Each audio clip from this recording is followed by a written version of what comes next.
Breaking news చూస్తున్నాం. మరికొద్ది గంటల్లో శ్రీహరికోట నుంచి జేఎస్ఎల్వి F-16 రాకెట్ ప్రయోగానికి సర్వం సిద్ధమైంది. నిసార్ ఉపగ్రహాన్ని నింగులోకి పంపనున్నారు. ఇస్రో నాసా సంయుక్తంగా రూపొందించిన నిసార్ ఉపగ్రహం సాయంత్రం 5:40 జేఎస్ఎల్వి F-16 రాకెట్ను ప్రయోగించనున్నారు. NASA Jet Propulsion Laboratory, ISRO space applications centre సంయుక్తంగా అభివృద్ధి చేస్తున్న నిసార్ ప్రపంచంలోనే మొట్టమొదటి డ్యూయల్ ఫ్రీక్వెన్సీ రాడార్తో పనిచేసే ఉపగ్రహం ఇది. ఇక దీనిలో ఎల్ బ్యాండ్, ఎస్ బ్యాండ్ టెక్నాలజీని ఉపయోగించి రాడార్ పల్స్ను భూమికి పంపిస్తుంది. నిసార్కు పగలు రాత్రి అన్ని వాతావరణాల్లో ఫోటోలను తీసే సామర్థ్యం ఉంది.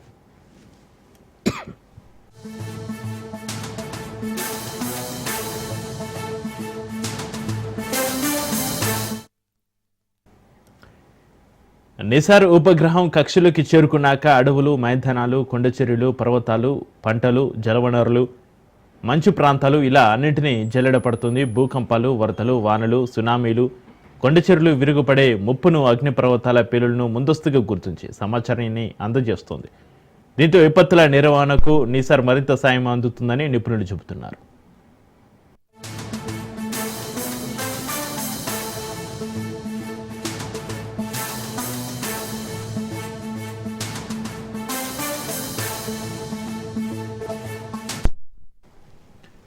రెయిన్బోలు భూమిపై కన్నేసి ఉంచే నిసార్ శాటిలైట్ అధిక రిజల్యూషన్స్తో ఫోటోలు, డేటా అందించే సామర్థ్యం కలిగి ఉంటుంది. ఇది ప్రతి 12 రోజులకు ఒకసారి భూమిని కంప్లీట్గా స్కాన్ చేస్తుంది. ఈ ఉపగ్రహం ద్వారా ప్రపంచవ్యాప్తంగా ప్రభుత్వాలు, శాస్త్రవేత్తలకు ఉచితంగా సేవలు అందుతాయి. ఇస్రో, నాసా జాయింట్ వెంచర్ అయిన ఈ ఉపగ్రహం బరువు 2393 కేజీలు. భూమికి 743 కిలోమీటర్ల దూరంలోని లియో ఆర్బిట్లో నిసార్ను ప్రవేశపెడుతోంది రాకెట్.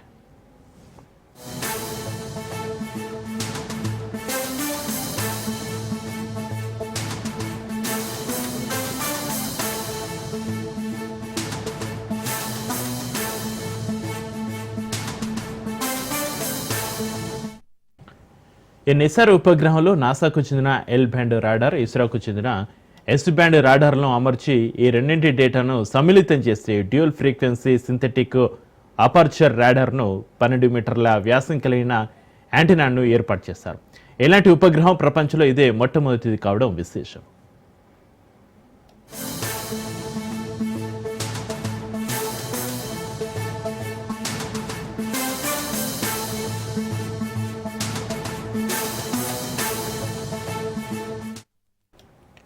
నిసార్ ఉపగ్రహం లాంచ్ సందర్భంగా తిరుపతి జిల్లా సుళ్లూరుపేటలోని శ్రీ చెంగాలమ్మ దేవాలయాన్ని ISRO chairman Narayana team సందర్శించింది.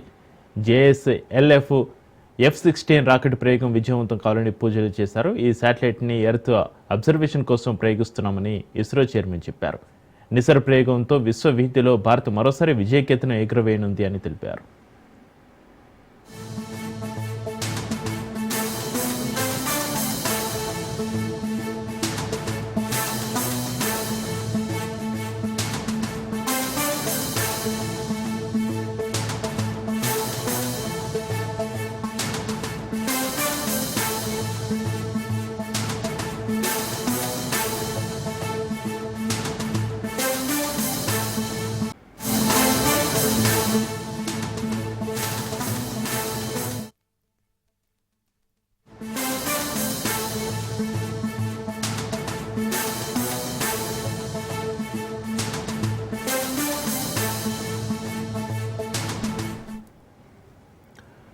Breaking news చూస్తున్నాం. రష్యాలో భారీ భూకంపం సంభవించింది. రష్యాలోని కామచెట్కా ద్వీపకల్పానికి సమీపంలో రిక్టర్ స్కేల్పై తీవ్రత 8.7గా నమోదైంది. దీంతో జపాన్ వాతావరణ శాఖ రష్యా తీరంలో సునామీ హెచ్చరిక జారీ చేసింది. 3 మీటర్ల ఎత్తులో అలలు వచ్చే అవకాశం ఉందని అమెరికా హెచ్చరించింది. జపాన్ టైం ఇండియా కంటే 3 గంటల 30 నిమిషాల ముందు ఉంటుంది. దీని ప్రకారం ఈ భూకంపం బుధవారం ఉదయం 8:25 సంభవించింది. ప్రాథమిక తీవ్రత 8.7గా నమోదైందని ఆ సంస్థ తెలిపింది.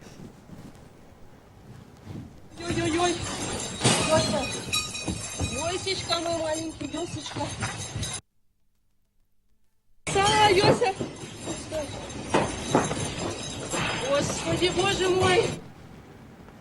జపాన్ పసిఫిక్ తీరం వెంబడి సునామీ వచ్చే అవకాశం ఉందని హెచ్చరిక జారీ చేసింది. ఇప్పటివరకు ఎటువంటి నష్టం జరిగినట్లు సమాచారం లేదు. జపాన్లోని 4 పెద్ద దీవులకు ఉత్తరాన ఉన్న అక్కేడో నుంచి భూకంపం దాదాపు 250 కిలోమీటర్ల దూరంలో ఉందని తెలుస్తుంది.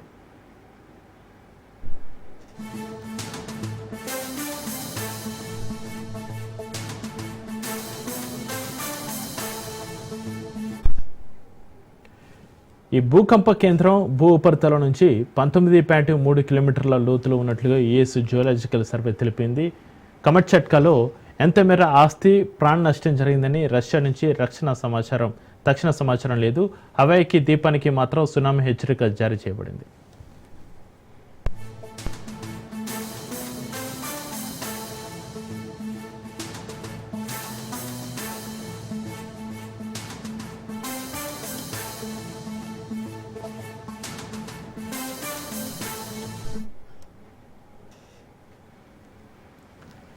రష్యాలో భారీ భూకంపం సంభవించింది. రష్యాలోని కమచెట్కాలో ద్వీపకల్పానికి సమీపంలో రిక్టర్ స్కేల్పై తీవ్రత 8.7గా నమోదైంది. దీంతో జపాన్ వాతావరణ శాఖ రష్యా తీరంలో సునామీ హెచ్చరిక జారీ చేసింది. 3 మీటర్ల ఎత్తులో అలలు వచ్చే అవకాశం ఉందని అమెరికా హెచ్చరించింది. జపాన్ టైం ఇండియా కంటే 3 గంటల 30 నిమిషాల ముందు ఉంటుంది. దీని ప్రకారం ఈ భూకంపం బుధవారం ఉదయం 8 గంటల 25 నిమిషాలకు సంభవించింది. ప్రాథమిక తీవ్రత 8.7గా నమోదైందని ఆ సంస్థ తెలిపింది.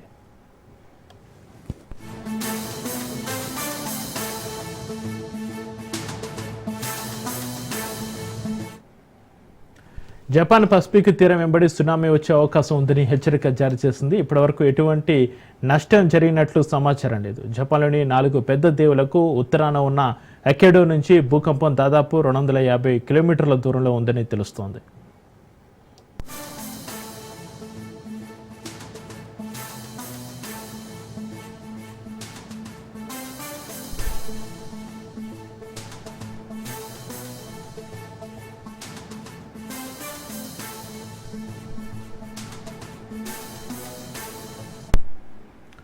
ఈ భూకంప కేంద్రం భూ ఉపరితలం నుంచి 19.3 కిలోమీటర్ల లోతులో ఉన్నట్లుగా యుఎస్ జియోలాజికల్ సర్వే తెలిపింది.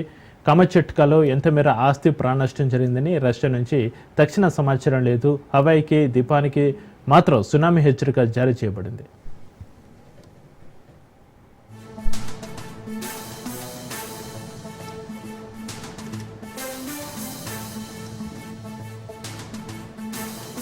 ఏపీ లిక్కర్ స్కామ్ కేసు కీలక మలుపు తిరిగింది. సిట్ అధికారుల సోదాలో ఏకంగా 11 కోట్ల రూపాయలు పట్టుబడ్డాయి. రంగారెడ్డి జిల్లా కాచరంలో ఏపీ సిట్ సోదాలు నిర్వహించింది. సులోచన ఫామ్ హౌస్లో 11 కోట్లు సీజ్ చేశారు సిట్ అధికారులు. A40 వరుణ్ ఇచ్చిన సమాచారంతో సిట్ అధికారులు దాడులు నిర్వహించారు. ఇక 12 బాక్సులు నగదు దాచినట్టుగా గుర్తించారు. A1 రాజ్ కేసిరెడ్డి ఆదేశాలతోటి నగదు దాచినట్టుగా వరుణ్ చానికి అంగీకరించినట్లుగా తెలుస్తుంది. ఇక 2024 జూన్లో నగదు ఫామ్ హౌస్కు తరలించారు. ప్రొఫెసర్ తగల బాలరెడ్డి పేరు మీద ఫామ్ హౌస్ ఉన్నట్టుగా అధికారులు గుర్తించారు.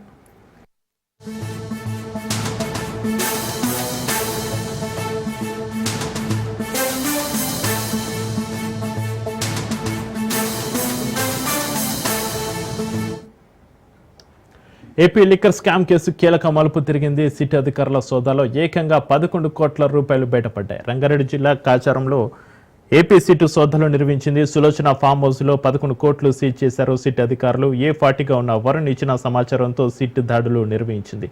12 బాక్సులో నగదు దాచినట్టుగా గుర్తించారు. A1 రాజ్ కేసిరెడ్డి ఆదేశాలతో నగదు దాచినట్టుగా వరుణ్ చానికి అంగీకరించినట్లుగా తెలుస్తుంది.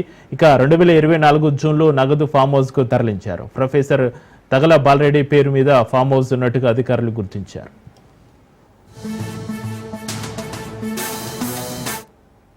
ఇదే అంశానికి సంబంధించి మరింత సమాచారాన్ని మా ప్రతినిధి రత్నకుమార్ ఫోన్లో అందిస్తారు. Ratnakumar, AP liquor scam case కీలక మలుపు తీసుకున్నట్లుగా తెలుస్తుంది. సిట్ అధికారుల సోదాలో ఏకంగా 11 కోట్ల రూపాయలు బయటపడ్డట్టుగా తెలుస్తుంది. రంగారెడ్డి జిల్లా కాచరంలో ఏపీ సిట్ సోదాలకు సంబంధించి మీ దగ్గర ఉన్న అప్డేట్స్ ఏంటి రత్నకుమార్? ఏపీ లిక్కర్ స్కామ్ లో ఇప్పటికే ప్రభుత్వం దూకుడు పెంచింది. వాస్తవానికి ఈ కేసులో ప్రధాన నిందితులు ఎవరెవరైతే ఉన్నారో వాళ్ళందరినీ కూడా అరెస్ట్ చేసుకొని కొంతమంది ఇందులో ఇప్పటికే పలువురు ఎవరెవరైతే ఇన్వాల్వ్ అయి ఉన్నారో వాళ్ళందరూ కూడా అరెస్ట్ అవడంతో రిమాండ్లు కూడా అయ్యారు. అయితే ఈ కేసులో మరికొంతమంది ఉన్నారనే ఉద్దేశంతో ముఖ్యంగా A1 గా ఉన్నటువంటి వ్యక్తుల కోసం A1, A2ల కోసం ప్రకటించి కూడా గాలింపు చర్యలు చేపడుతుంది. మరి వైపున వారు సంపాదించినటువంటి అక్రమార్జన వైపు కూడా ఫోకస్ చేసిన నేపథ్యంలోనే ఇప్పుడు లిక్కర్ కుంభకోణంలో ఒక కీలక మలుపు అనేది చోటు చేసుకుంది. భారీగా నగదు స్వాధీనం చేసుకున్నారు స్పెషల్ ఇన్వెస్టిగేషన్ టీం అధికారులు. కుంభకోణంలో A40గా ఉన్నటువంటి వరించినటువంటి సమాచారంతో ఈ రోజు తెల్లవారుజామున హైదరాబాద్ లో సిట్ అధికారులు దాడులు చేయడం జరిగింది. ముఖ్యంగా ఈ కేసులో A1 గా ఉన్నటువంటి కేసిరెడ్డి రాజశేఖర్ రెడ్డి ఇచ్చినటువంటి ఇన్ఫర్మేషన్ తో వరుణ, చాణక్య 12 పెట్టెల్లో 11 కోట్ల రూపాయలు దాచినట్లు కూడా ఐడెంటిఫై చేశారు. శంషాబాద్ మండలంలోని కాచారం గ్రామంలో ఉన్న ఫార్మ్ హౌస్ లో సిట్ దాడులు చేయడంతో మొత్తం అక్కడ దాచిపెట్టినటువంటి సొత్తు మొత్తాన్ని కూడా స్వాధీనం చేసుకోవడం జరిగింది. ఈ గెస్ట్ హౌస్ లో సులోచన ఫార్మ్స్ ప్రొఫెసర్ వెగల్పాల్ రెడ్డి పేరు మీద ఉన్నట్లు కనుగొన్నారు సిట్ అధికారులు. 2024 జూన్ లో ఈ మొత్తం 11 కోట్ల రూపాయలను 12 పెట్టెల్లో దాచిపెట్టినట్లు కూడా ఐడెంటిఫై చేయడం జరిగింది. ప్రైవేటు యొక్క అమౌంట్ మొత్తాన్ని కూడా స్వాధీనం చేసుకున్నారు. ఈ కేసులో ఏదంగా ఉన్నటువంటి కేశిరెడ్డి రాజశేఖర్ రెడ్డి ఇచ్చినటువంటి సమాచారంతో ఆయన యొక్క ఆదేశాలతోనే వరుణ్, చాణక్య అనేటువంటి వ్యక్తులు 12 పెట్టెల్లో మొత్తం 11 కోట్ల రూపాయలను ఫామ్ హౌస్ లో దాచినట్లు కూడా ఐడెంటిఫై చేయడం జరిగింది.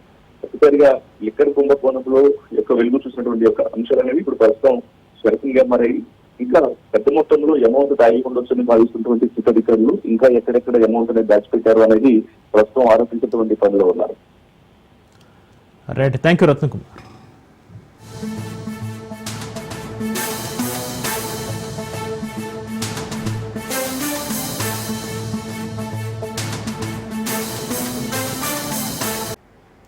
Goshamahal MLA Raja Singh hot comments చేశారు. బీజేపీ జాతీయ నాయకత్వానికి 3 రోజుల కిందట స్పష్టంగా లేఖ రాశానన్నారు. పార్టీ పెద్దలతో చర్చించిన అనంతరం తన వెనక కమలం గుర్తు ఉండాలా లేదని ఆలోచించి భవిష్యత్తు కార్యాచరణ ప్రకటిస్తానని చెబుతున్నారు. ఇక గోషామహల్ ఎమ్మెల్యే పదవికి రాజీనామా చేసే ఆలోచన లేదని, ఉప ఎన్నిక వచ్చే అవకాశమే లేదన్నారు. పార్టీ మారిన 10 నియోజకవర్గాల్లో రాని ఉప ఎన్నిక గోషామహల్లోనే ఎందుకు వస్తుందని ప్రశ్నించారు. పార్టీకి తన రాజీనామా తర్వాత కేంద్ర మంత్రి బండి సంజయ్ బుజ్జగించే ప్రయత్నం చేశారని, కానీ రాజీనామాను అధిష్టానం ఆమోదించడం వెనుక దుష్ట శక్తులు చక్రం తిప్పాయన్నారు.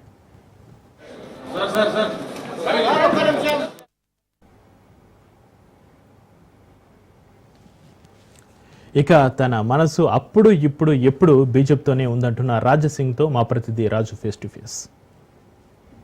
బీజేపీ ఫైర్ బ్రాండ్ గా ఉన్నటువంటి రాజాసింగ్ పార్టీకి రాజీనామా చేశారు. ఆయన భవిష్యత్ కార్యాచరణ ఏ విధంగా ఉండబోతా ఉంది, ఏ పార్టీలో చేరబోతా ఉన్నారు, అయితే ఆయన రాజీనామా వెనుక చక్రం తిప్పినటువంటి నేతలు ఎవరు అనేటటువంటి అనేక అనుమానాలు లక్షలాది కార్యకర్తల మదిలో మెదులుతున్నటువంటి పరిస్థితి అయితే ఉంది. ప్రస్తుతం ఆయన మనతో పాటు ఉన్నారు. అనేక అంశాల మీద ఆయనకున్నటువంటి లాజిక్స్ ఏంటి, పార్టీ నుంచి ఆయన నిష్క్రమించడానికి తెర వెనుక చక్రం తిప్పినటువంటి నేతలు ఎవరు అనేది కూడా ఆయన్ని అడిగి తెలుసుకునేటటువంటి ప్రయత్నం చేద్దాం. సార్, ఎందుకు రాజీనామా చేయాల్సి వచ్చింది? పదే గత 6 నెలల నుంచి కూడా పార్టీలోని ఒక సీనియర్ నేతను, మాజీ ప్రెసిడెంట్ను కార్నర్ చేస్తూ కౌంటర్ ఎందుకు చేయవలసి వచ్చింది? కొన్ని ఇబ్బందులు ఉండే, ఆ ఇబ్బందులు బయట చెప్పక మా వాళ్ళకి ఎన్నిసార్లు చెప్పిన తర్వాత కూడా పక్కా పెట్టేసినారు. నా కాన్స్టిట్యున్సీలో ఇబ్బంది, నా జిల్లాలో ఇబ్బంది, అన్ని జగ ఇబ్బందులు, చాలా ఇబ్బందులు ఉన్నాయి. 2014 నుంచి ఇబ్బందులు. అసలు ఎన్ని సంవత్సరాలు ఇంకా ఈ ఇబ్బందులు చూడాలి? మా వాళ్ళకి చెప్తే కూడా ప్రతిసారి మా మాట పక్క పెట్టేసేయాలి. చాలా మంది నాలాంటి ల్యాక్స్ ఆఫ్ కార్యకర్తలు బీజేపీ గవర్నమెంట్ రావాలని బూతుగా తిరిగి వాళ్ళు పనిచేస్తున్న పార్టీకి స్ట్రాంగ్ చేస్తున్నారు. కానీ కొంతమంది కొన్ని శక్తుల వల్ల తెలంగాణకి నష్టం జరిగింది, తెలంగాణలోన బీజేపీకి నష్టం జరిగింది. లేకపోతే మంచిగా నెక్స్ట్ గవర్నమెంట్ ఎవరిదంటే బీజేపీ గవర్నమెంట్ అని ఒక ప్రజల్లో ఒక మంచి వాతావరణం వచ్చింది. ఎందుకంటే Congress fail, BRS total fail. Next government ఎవరిది అంటే ప్రజలకి అడగండి, బీజేపీకి వేస్తాం, అట్లాంటి ఒక మూమెంట్ వచ్చింది. కానీ కొన్ని తప్పులు మా వల్ల జరగవచ్చు, ఇంకా కొంతమంది పెద్దల వల్ల జరగవచ్చు. కానీ తప్పులు జరుగునాయి, ఆ తప్పుల గురించి మనం మాట్లాడితే వీళ్ళే. అందుకోసం కనీసం పార్టీకి రిజైన్ ఇచ్చిన తర్వాత కేంద్రం అధికారులకి దృష్టి పడుతుంది. అసలు ఒక ఎమ్మెల్యే రిజైన్ ఇచ్చిండు, దేని గురించి ఇచ్చిండు, ఒక ఎంక్వైరీ వాళ్ళు చేపిస్తారని అనుకున్నా. కానీ మళ్ళీ అదే దుష్టి ఢిల్లీకి పోయి నా రిజైన్ ఇచ్చిండు, యాక్సెప్ట్ చేయండి అని ప్రెషర్ ఇప్పించి వాళ్ళు రిజైన్ యాక్సెప్ట్ చేపించుకున్నారు. ఇంకా నేను కూడా మళ్ళీ దాని తర్వాత ఇప్పుడు లేఖ కూడా రాసిన, ఒక 2-3 దినాలు అయింది లేఖ రాసిన. చాలా మంది బీజేపీలో చేరినారు, వేరే పార్టీ నుంచి వచ్చి బీజేపీ ఇడిసి వెళ్ళిపోయినారు. ఇంకా చాలా మంది వెళ్ళిపోవాలనుకుంటున్నారు. వాళ్ళకి కాపాడే బాధ్యత మనది ఉండేనా లేదా అది నేను రాసిన. చాలా మంది బీజేపీ సీనియర్ నాయకులు ఉన్నారు, వాళ్ళకి పక్కా పెట్టేసినారు. వాళ్ళకి మర్యాద మనం ఇయ్యాలా వద్దా అది రాసినాను. నా పైన జరిగిన అన్యాయం గురించి నేను రాసినాను. ఇవాళ లేకపోతే రేపు తెలంగాణ మా పెద్దల నుంచి పిలుపు వస్తుంది అని నేను అనుకుంటున్నాను. పిలుపు వచ్చిన తర్వాత నిజమేంది చెప్పి ప్రయత్నం చేద్దాం చెప్పడానికి. నా కాన్స్టిట్యున్సీలో నా గురించి డే నైట్ పనిచేసి అట్లాంటి కార్యకర్తలకి నా కాన్స్టిట్యున్సీలో కూడా నేను పదవి ఇవ్వకపోతే లాభం ఏమున్నది? నా జిల్లాలో మొత్తం ఈ 3 జిల్లా వస్తుంది, 3 కాన్స్టిట్యున్సీ వస్తుంది నా జిల్లాలో, చార్మినార్, కార్వాన్, గోషామహల్. గోషామహల్ ఒక్కటే గెలుస్తున్నాం. మిగతా 2 కాన్స్టిట్యున్సీ ఎట్లా అంటే 65% ముస్లిమ్స్ గెలవలేము, ఇది ఒక్కటే గెలుస్తున్నాము. కానీ కొంతమంది దుష్ట శక్తులు రాయాసింగ్ అగ్నిష్ ఎవరున్నారు దోలాడి మరీ వాళ్ళకి పోస్ట్ ఇస్తారు. మళ్ళీ నా కార్యకర్తలు నాకు డే నైట్ పనిచేసే వాళ్ళు అడుగుతారు కదా, భయ్యా మనకు పార్టీకి వాళ్ళు అగ్నిష్ పనిచేసినారు, ఓపెన్గా బీఆర్ఎస్ కాంగ్రెస్ జెండాలు వేసుకొని కండువాలు వేసుకొని పనిచేసినారు, వాళ్ళకి పోస్ట్ వస్తున్నాయి, మళ్ళా మేము ఎక్కడ పోవాలి అని ఆలోచన చేస్తారు కదా. ఇట్లాంటి చాలా అన్యాయం జరిగింది, 2014 నుంచి జరుగుతుంది. దాని గురించి చెప్తే కూడా వినేవాళ్ళు లేరు. ఇది పరిస్థితి. సార్ ఇక్కడ మీకు కిషన్ రెడ్డికి ఎక్కడ చెడింది సార్? ప్రధానంగా 3 సార్లు ఎమ్మెల్యేగా గెలుస్తూ వచ్చారు. బీజేపీలో వరుసగా 3 సార్లు గెలిచినటువంటి నేతలు, పార్టీని అంటిపెట్టుకున్నటువంటి నేతలు ఇప్పటి వరకు ఎవరు లేరు.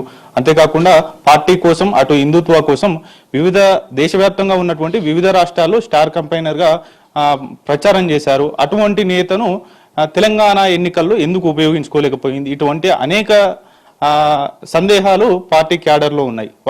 వారందరికీ ఏం సమాధానం చెప్తారు? ఇప్పుడు అట్లాంటి సమయం లేదు. ఏ వ్యక్తి గురించి ఏ వ్యక్తికి టార్గెట్ చేయాలి అట్లాంటి ఇప్పుడైతే సమయం లేదు. ఎవరి గురించి మాట్లాడితే కూడా బాగుండదు. నేను ఎక్కడెక్కడ తప్పులు జరిగినాయి ఇప్పుడు డైరెక్ట్ కేంద్ర మా పెద్ద నాయకులకే చెప్పాలి అనుకుంటున్నాను. కేంద్ర నాయకుల నుంచి ఎట్లాంటి సమాధానం వస్తుంది, దాని తర్వాత మళ్ళా ఒకవేళ మీరు కలిస్తే ఏం చెప్పాలి అప్పుడు నేను చెప్తాను. వరకైతే ఏ పార్టీలో చేరాలనేటటువంటి నిర్ణయం తీసుకోవాలని కష్టం. వేరే పార్టీ వాళ్ళు యాక్సెప్ట్ చేయరు, వేరే పార్టీలో నేను వెళ్ళను కూడా కష్టం. ఎందుకు సరే ఇటువంటిది జరుగుతూ ఉంది పార్టీలో? ఇంటర్నల్ గా జరుగుతున్న అధిష్టానం ఎందుకు మొదటి నుంచి చూసి చూడనట్టు వదిలేస్తా ఉంది? రాష్ట్ర నేతలను పిలిచి కూర్చోబెట్టి ఎక్కడ సమస్యలు ఉన్నాయని సాల్వ్ చేయలేకపోతా ఉంది ఎందుకు? చాలా ప్రాబ్లమ్స్ ఉన్నాయి. మీరు నాకు అడుగుతున్నారు, ఇంకా వేరే ఎమ్మెల్యేకి అడగండి, వేరే ఎంపీకి అడగండి. అందరూ ఆన్ కెమెరా అయితే చెప్పరు, కానీ వితౌట్ కెమెరా మీరు వెళ్తే అసలు నిజమేంది బయటికి వస్తుంది. సార్ మీరు నామినేషన్ దాఖలు చేసేందుకు వెళ్ళినప్పుడు అసలు ఏం జరిగింది? కేవలం మీకు 3 మాత్రమే మద్దతుదారులు ఉన్నారు. నామినేషన్ వేయాలంటే 10 మందికి పైగా మద్దతుదారులు ఉండాల్సిన అవసరం ఉంది. అందుకే ఆయనకు మద్దతుదారులు లేరు కాబట్టి ఆ ఆరోపణలు పార్టీ మీద చేస్తా ఉన్నారు అనేది పార్టీ అదే రోజు మీరు రాజీనామా చేసిన రోజే పార్టీ అలిగేషన్ చేసింది. 12 మంది నా ఎంబడి ఉండే ఆ రోజు సంతకం చేయనికి. ఫామ్ ఇయనికి లేట్ చేసినారు. 45 మినిట్ లోపల కూర్చున్నా. ఫామ్ ఇక్కడ అడిగిన ఎండ లక్ష్మీనారాయణ గారు ఉండే, తెప్పిస్తున్నాం 4 o'clock లాస్ట్ సమయం ఉండే. నాకు 3:30కి ఇట్లా ఫామ్ ఇచ్చినారు. ఫామ్ తీసుకొని బయటికి వచ్చిన తర్వాత ఆ 12 మందిలో మిగతా మందిని వాళ్ళు పైన మీటింగ్లో లాక్ చేసినారు. మళ్ళా వాళ్ళకి చెప్పిన రాయసింగ్కి సపోర్ట్ చేస్తే మళ్ళీ మీకు ఇబ్బంది అని ఇట్లా బెదిరిస్తారు కూడా చాలా జరిగింది ఆ సమయంలో. మళ్ళీ ఎందుకు ఆ ఇష్యూస్ మళ్ళా లేకపోతే మళ్ళా అది వేరే రకంగా వెళ్తుంది. అయిపోయింది. ఇప్పుడు నెక్స్ట్ గురించి మనం ఆలోచన చేస్తే చాలా బాగుంటుంది అనుకుని నేను ముందుకెళ్తాను. Thank you so much sir. ఇది ఓవరాల్ గా ఇప్పటి వరకు అయితే రాజీనామాకు సంబంధించి ఎటువంటి ఆలోచన చేయడం లేదు. కేంద్రానికి అధిష్టానానికి ఇప్పటికే లేఖ రాయడం జరిగింది. పూర్తి స్థాయిలో అందుకు సంబంధించి అధిష్టానం నుంచి పిలుపు వచ్చిన మరుక్షణమే నేను ఢిల్లీ పెద్దలను కలుస్తాను. ఆ తర్వాత తన మనసులో ఉన్నటువంటి అభిప్రాయాలన్నిటినీ కూడా వెల్లబుచ్చుతాను. రాష్ట్రంలో అంతర్గతంగా బీజేపీలో జరుగుతున్నటువంటి సమస్యలను, అదేవిధంగా అంతర్గతంగా ఉన్నటువంటి అనేక అంశాలను కూడా అధిష్టాన పెద్దలకు తెలియజేస్తాననేది కూడా చెప్తున్నటువంటి మాట. ఎట్టి పరిస్థితుల్లో గోషామహల్లో బై ఎలక్షన్ రాబోదు అనేటటువంటి కామెంట్స్ రాజాసింగ్ చేస్తున్నటువంటి పరిస్థితి అయితే ఉంది. కెమెరా పర్సన్ శ్రవంతో రాజు న్యూస్, హైదరాబాద్. వేలాది భక్తులు కొంగు బంగారమే కోరిన కోరికలు తీరుస్తున్న సుబ్రహ్మణ్య స్వామి దేవాలయం నిర్మల్ జిల్లాలోని మల్లన్న గుట్టపై వెలిసింది. ఒక్కసారి మొక్కి 72 ప్రదక్షిణలు చేస్తే వాళ్ళ కోరికలు తీరుతున్నాయని వేలాది మంది భక్తులు ఇక్కడ ప్రదక్షిణలు చేస్తున్నారు. హైదరాబాద్లో ఉన్న చిలుకూరు బాలాజీ స్వామి లాగానే ఇక్కడ కూడా ప్రదక్షిణలు చేస్తే ప్రతిఫలం ఉంటుందని భక్తులు అంటున్నారు. మల్లన్న గుట్ట హరిహర క్షేత్రంపై మా ఆదిలాబాద్ ప్రతినిధి శ్రీనివాస్ మరిన్ని వివరాలు అందిస్తారు. ఆలయానికి, ప్రతి దేవాలయానికి, హిందూ దేవాలయాలకు ఒక విశిష్టత ఉంటుంది, ఒక ప్రత్యేకత ఉంటుంది. అందులో భాగంగానే మనం నిర్మల్ జిల్లా కేంద్రంలోని మల్లన్న గుట్ట ఆలయం నందు మనం ఇక్కడ ఉన్నాం. ఇక్కడ అయ్యప్ప స్వామి యొక్క ఆలయం ఉంది. ఈ ఆలయం యొక్క విశిష్టత గురించి ఇక్కడ గురుస్వామి అయిన వేణుగోపాల్ రెడ్డి ఉన్నారు. మనం అడిగి తెలుసుకుందాం. చెప్పండి, ఈ హరిహర క్షేత్రం ఎలా వెలిసింది, దీని యొక్క ప్రత్యేకత ఏంటి? ఇక్కడ ఎంతో అత్యంత పురాతనమైనటువంటి మల్లన్న ఆలయం ఇక్కడ ఉండేది. అది ఇప్పటికీ కూడా అంటే అప్పుడు శిథిలావస్థలో ఉన్నటువంటి ఆ ఆలయాన్ని మళ్ళీ ఈ క్షేత్రం ద్వారా పునర్నిర్మాణం చేసి ఆ మల్లన్నతో పాటు ఇక్కడ హరిహరుల కలయిక అయ్యప్ప స్వామి కాబట్టి హరిహర క్షేత్రంగా ఒకవైపు శివాలయం, ఒకవైపు సత్యనారాయణ స్వామి వారి ఆలయం, వారి ఇరువురి మధ్యలో అయ్యప్ప స్వామి ఆలయాన్ని 1997 పుష్పగిరి పీఠాధిపతి విద్యా నృసింహ భారతి గారి చేతుల మీదుగా ప్రతిష్టాపించబడి నేటికి 27 సంవత్సరాలు పూర్తి చేసుకొని భక్తుల కొంగు బంగారంగా విలాసిల్లుతుంది. ఆ మల్లన్న గుట్ట అనేటటువంటి పేరు ఎందుకు వచ్చిందంటే అక్కడ ఉన్నటువంటి మల్లన్న ఆలయం ద్వారానే ఈ క్షేత్రానికి మల్లన్న గుట్ట అనేటటువంటి పేరు వచ్చింది.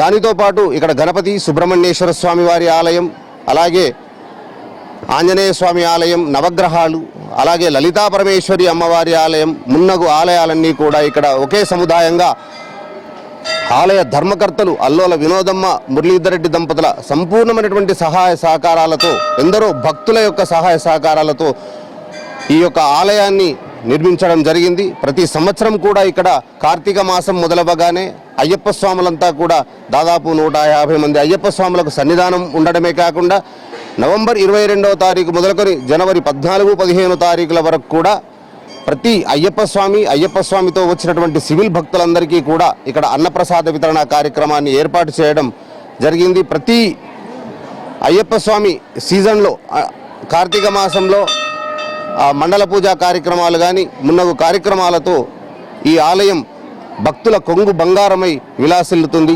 మంగళవారం రోజు నాడు వేల సంఖ్యలో భక్తులు వచ్చి ఇక్కడ నుండి హైదరాబాద్లో ఉన్న చిలుకూరి బాలాజీ లేక ఈ ప్రదక్షిణ చేస్తున్నారు. దీనికి కారణం అసలు ఈ విశిష్టత విశిష్టత అంటే చాలా ఉన్నది. భక్తులు చెప్తేనే మాకు తెలిసింది. ఇది విశిష్టత అంటే చాలామంది వస్తున్నారు. అమ్మో ఎందుకు వస్తున్నారు అంటే వాళ్ళు చెప్పిండ్రు, అవి ఒక్కసారి వస్తే మేము ఇట్లాగైందని చెప్తే ఇంటి పక్కన వాళ్ళందరూ ఒక్కొక్కరు లైన్, ఒక ఆర్మూరు వాస్తవ్యులు, జక్రాన్పల్లి వాస్తవ్యులు వాళ్ళు ఎక్కువ మంది వస్తున్నారు. ఎందుకు వస్తున్నారని అడిగితే జక్రాన్పల్లిలో ఒక అమ్మాయి ఏమన్నదంటే వచ్చాము అబ్బా మా ఏం స్వామి ఇక్కడ ఇట్లా ఎంత అద్భుతం ఉన్నదండి.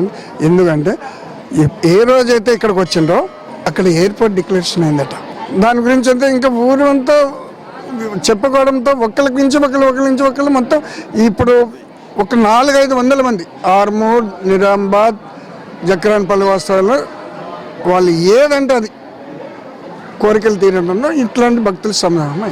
72 ప్రదక్షిణలు ఎందుకు చేయాలి? 72 ప్రదక్షిణలు అన్ని సంఖ్యల్లో కంటే 9 పెద్దది కనుక 18 చేయొచ్చు, 27 చేయొచ్చు, 36 చేయొచ్చు, 45 చేయొచ్చు, 54 చేయొచ్చు, 63 చేయొచ్చు. 72 అనేది సుబ్రహ్మణ్య స్వామి అదృష్ట సంఖ్య అన్నట్టు. దాని గురించి అందరూ 75 ప్రదక్షిణలు చేస్తే వారి కోరికలు తీరుతున్నాయని మేము చెప్పుడు కాకుండా అందరూ చెప్పంగా మేము వింటున్నాం. ఇది ఒకరికొకరు చెప్పుకుంటూ ఈ క్షేత్రం పుణ్యక్షేత్రంగా మారింది. 72 ప్రదక్షిణలు చేసే వాళ్ళు కోరిక తీరుతుందని చెప్పేసి మనతో అంటాం. కెమెరామ్యాన్ సురేష్ తోటి శ్రీనివాస్, రాజ్ న్యూస్, మల్లన్నగుట్ట నుండి. ఈ గుడికి వచ్చి నుండి 15 సంవత్సరాల నుంచి ఇక్కడికి వస్తున్నాను. ఇక్కడికి వచ్చినప్పుడే నా మ్యారేజ్ అయిపోయింది. తర్వాత మా బాబు కడుపులో ఉన్నప్పుడు వాళ్ళు మూసుకుపోయిన ఉండే. అయితే అప్పుడు ఎట్లా చేయాలని చెప్పేసి మొక్కేసి వెళ్ళాను. తర్వాత నెలగుడ్డుకు కూడా ఇక్కడ వండేసిపోయాను. అంటే ఎట్లా అసలు అంటే పంతులు ఏమన్నాడు, ఇక్కడ వండేసి నువ్వు ప్రదక్షిణ వేయు 5 వారాలు వస్తా అని చెప్పేసి మొక్కు అని అన్నాడు. అంతే. ఇక తర్వాత వాడు 9 నెలలు అయిన తర్వాత రిజల్ట్ కరెక్ట్ వచ్చింది అన్నట్టు. వాళ్ళు ఆపరేషన్ చేసి సక్సెస్ అయింది. వాడు బ్రతికిండు. నేను రాలేకపోయినా 9 సంవత్సరాలకు అప్పుడు నేను ఇక్కడికి రావడానికి ప్రయత్నించిన. మళ్ళీ నేను ఇంకొక రిజల్ట్ ఏంటంటే అది అసలుకి మన తెలంగాణ ప్రాంతమే మునిగిపోయింది. మాకు ఇథనాల ఫ్యాక్టరీ అయింది అన్నట్టు, గుండంపల్లి మా గ్రామం. అయితే అక్కడ అది ఆపే పరిస్థితిలో లేదు. ఇక్కడికి వచ్చి మొక్కి నేను 5 వారాలు వస్తా 72 ప్రదక్షిణలు వేస్తా అని చెప్పేసి మొక్కినప్పుడు నాకు ఒక వారం మొక్కేసి బాగా ఏడుస్తూ వచ్చి మొక్కిన తర్వాత నైట్కి ఇంటెలిజెంట్లు ఫోన్లు చేసిరమ్మా అది రద్దు అయినట్టే 99%, నువ్వేం బాధపడకు అని చెప్పేసి మా జగరన్పల్లి. నా పేరు బర్లదేవి. మా బాబు సైనిక్ అంటే చాలా పెద్ద ఇది 1270 పిల్లల్లో 80 సీట్లు సైనికు ఫస్ట్ ఇయర్. ఇప్పుడు 10th పాస్ అయిండు. నేను ఫస్ట్ వారం వచ్చినా అందరూ అంటారు 5 వారాలకు 6 వారాలకు పని అవుతుంది అని అన్నారు. నేనన్నా నాకు స్వామి అంత టైం లేదు, వారం రోజులు 5-6 రోజులే టైం ఉన్నదన్నాను. మంగళవారం వచ్చి ఇంటికి పోయి ఆదివారం నాకు ఫోన్ వచ్చింది సైనిక్ నుంచి. అది రుష్మాపూర్ సైనిక్ స్కూల్ అంటే చాలామంది తెలిసే ఉంటుంది. అమ్మ మీ బాబుకి సీట్ వచ్చింది రండి అనగానే నేను వేరే హాస్టల్ నుంచి తీసుకెళ్ళి మళ్ళా వరంగల్ జాయిన్ చేసిన. 2వ వారం రాలేకపోయాను, బాబుని జాయిన్ చేసిన. ఇది 3వ వారం నేను రావడం.